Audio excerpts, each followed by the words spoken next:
Hello, I'm Dr. Levin, and today I would like to welcome you back to another educational module at Crinkle Hospital.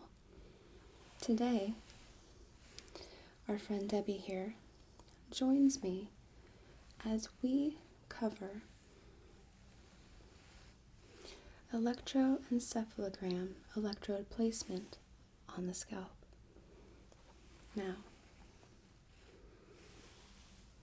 in most cases, it may be necessary to partially shave parts of the scalp in order to be able to place the electrode so that the conductive area is able to stick to the skin. However, because Debbie is used here at the hospital for educational purposes, and other people also have to use her to learn, we are going to spare her hair. Lucky you, Debbie. So, to begin, as with all things in patient care, we always want to start by sanitizing our hands in front of our patients. So, I'm going to do that now.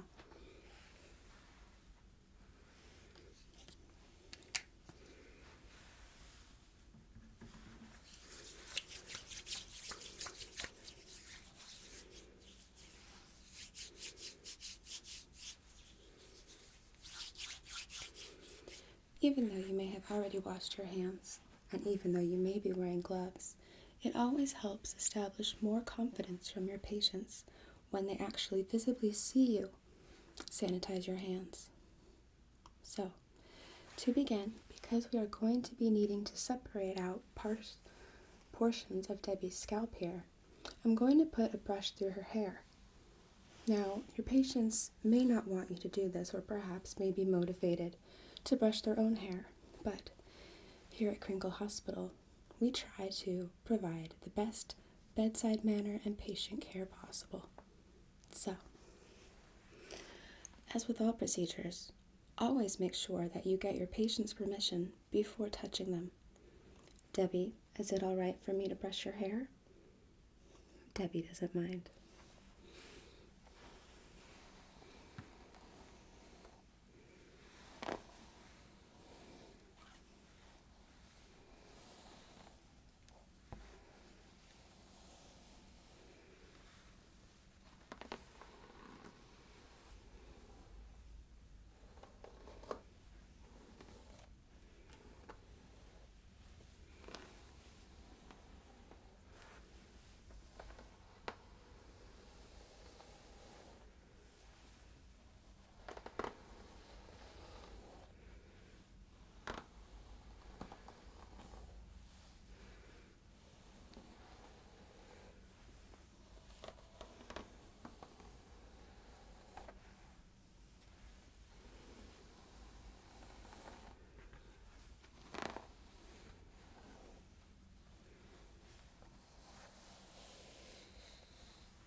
Alright, so Debbie's hair has been brushed through to a point where it is in a manageable state so that I am able to easily divide her hair and visualize her scalp.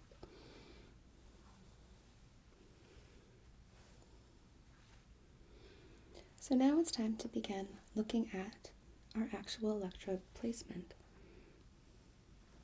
So, to begin, there are 2 points on the scalp that we will be using to start to determine where we need to begin placing our leads. So, the first one is there's a little indentation right here called the nasion. It is right in the small indentation above the bridge of the nose. And we're going to follow that back to the back of her head, underneath a very slight bump in the skull called the inion. So we will be taking our measuring tape and measuring from here back. So I'm going to use the centimeter side, and I start right at the bridge of her nose, moving the tape all the way back to the occipital protuberance. Here on Debbie, this measures 34 centimeters. So now we have a baseline of where we want to start placing our electrodes. There are 6 different areas in which we'll be placing electrodes, starting with the prefrontal, the frontal, central, temporal, parietal, as well as occipital. So now, because we know that the distance across for Debbie is 34 centimeters, we're going to take 10% of that. So measuring again from the knee standpoint and looking for the middle, we're going up 10%, which is about 3.4. What I like to do is take an eyeliner pencil and very gently mark the first area.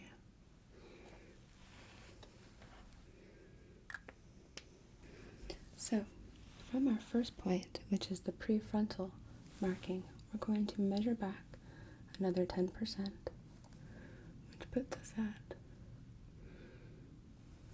right there.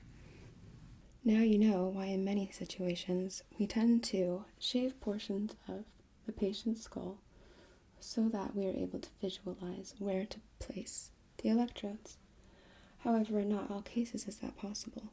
So, should that be the case, I'm going to measure this distance with my fingers, in which case this is 2 finger breadths, and then use that as a guide as I make my way across her scalp.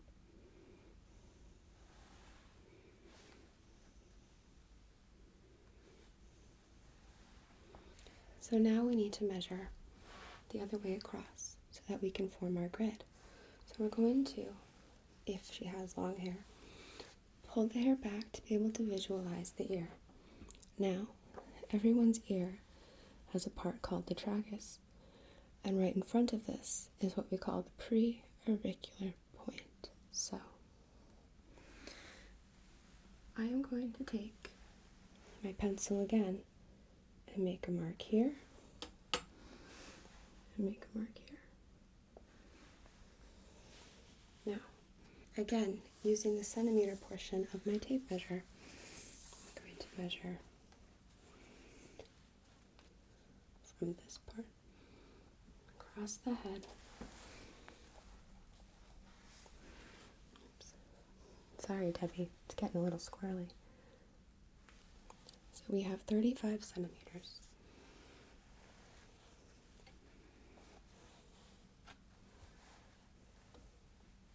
So now I'm going to measure from this preauricular point 50% of the way up, which is about 17.5, to find our central point. Along this axis, I'm also going to be looking for the next point up, which is our first temporal. So I'm going to look up 10%, which is 3.5, which puts us right here. And again, we're going to do that on the other side.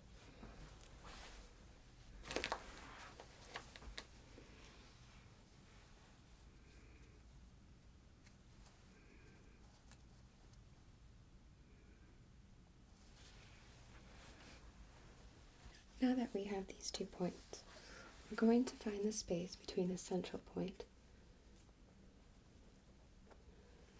and what we're going to call T4, about in the middle, which would be here. I'm going to put a mark on her forehead because I'm not going to be able to visualize in the hair.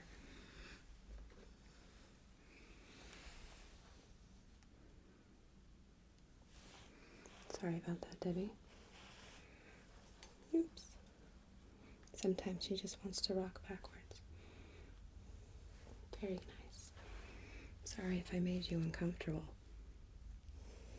So, matching it on the other side, and right now I'm going to turn her.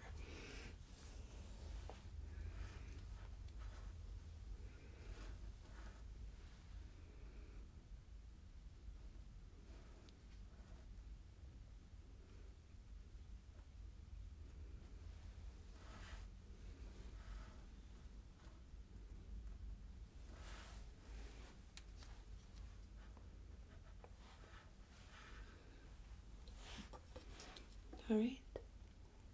Because on Debbie I am not able to mark all the way across to point out all of the leads because of her hair, you will find a guide in every single exam room in the hospital that provides you with a grid. However, we're sure with enough practice, you won't need help after a while. We very much believe in you here. We're going to move on to actual placement of the leads. Depending on which physician you're working with and the purpose of the electrode placement, whether it's for a standard EEG or perhaps a sleep study, the type of electrodes you might find to use may vary. In this case,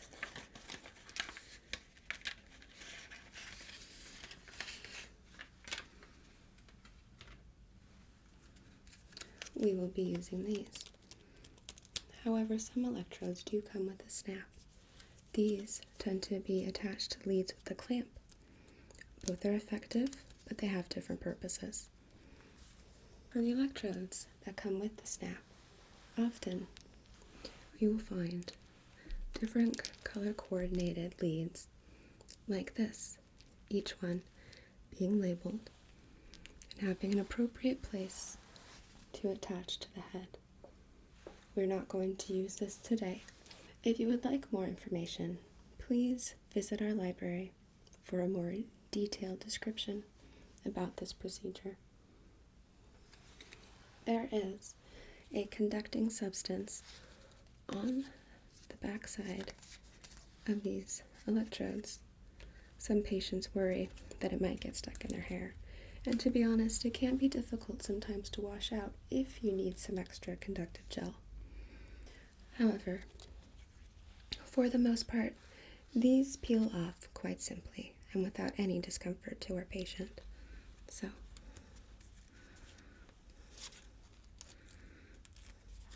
when I attach these, as you'll notice, there is a little tab in the back that does not have any sort of conductor or adhesive, and that is the tab, the portion that I like to have facing up. This way, when the leads are connected, they are not hanging in the patient's face, but rather can be draped back along the hair out of the patient's face. So we have our first one.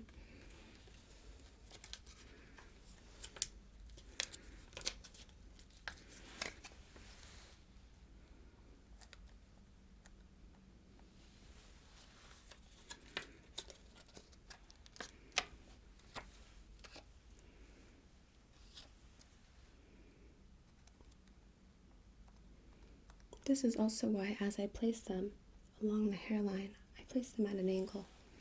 This makes it a lot simpler in case the patient wishes to move around a little.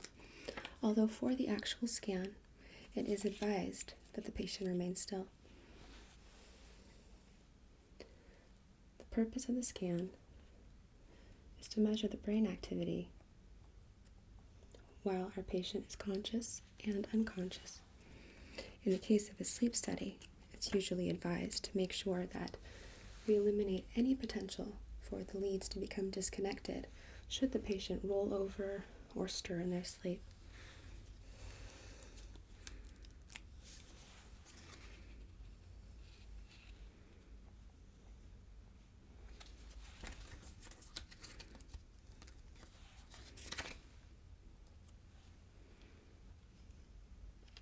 Alright, we have one initial side down.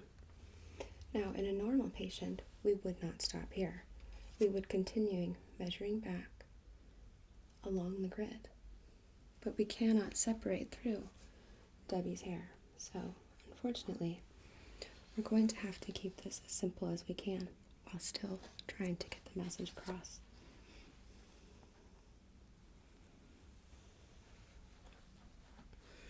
Let's move Debbie over.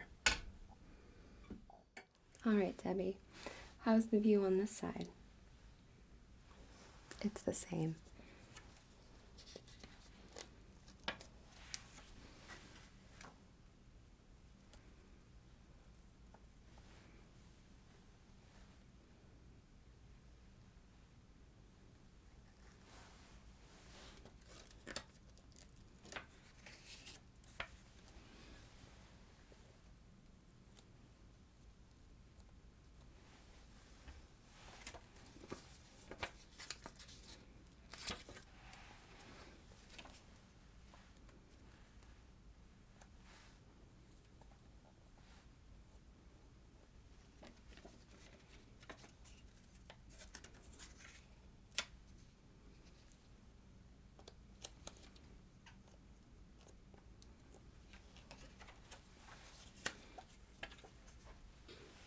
Okay, so as you can see, Debbie is ready to go. Now, in many cases, with a patient with long hair, what we want to do is get the hair out of the way so that we can visualize the occipital scalp to be able to place leads in this region. However, because we are not putting leads throughout the entire scalp and are not able to place electrodes within her hair, we will not be doing that today. However, you can find more information in the library under EEG modules 1A and 1B. These cover the snap electrodes as well as a more in-depth look on placement.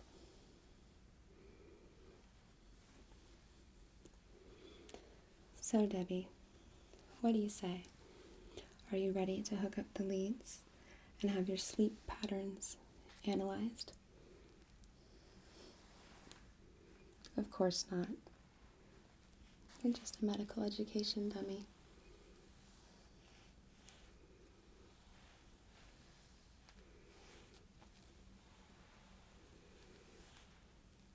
As always, once you've finished handling the patient, you're going to want to sanitize your hands one more time.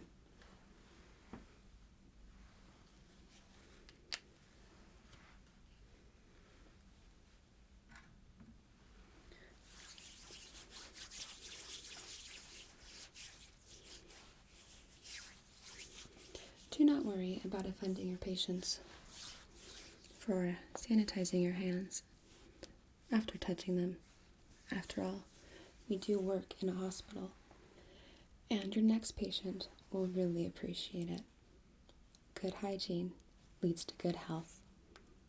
So, thank you for joining me today for our electroencephalogram module.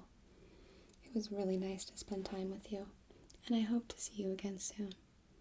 From everyone here at Crinkle Hospital, we can't do it without you. See you soon.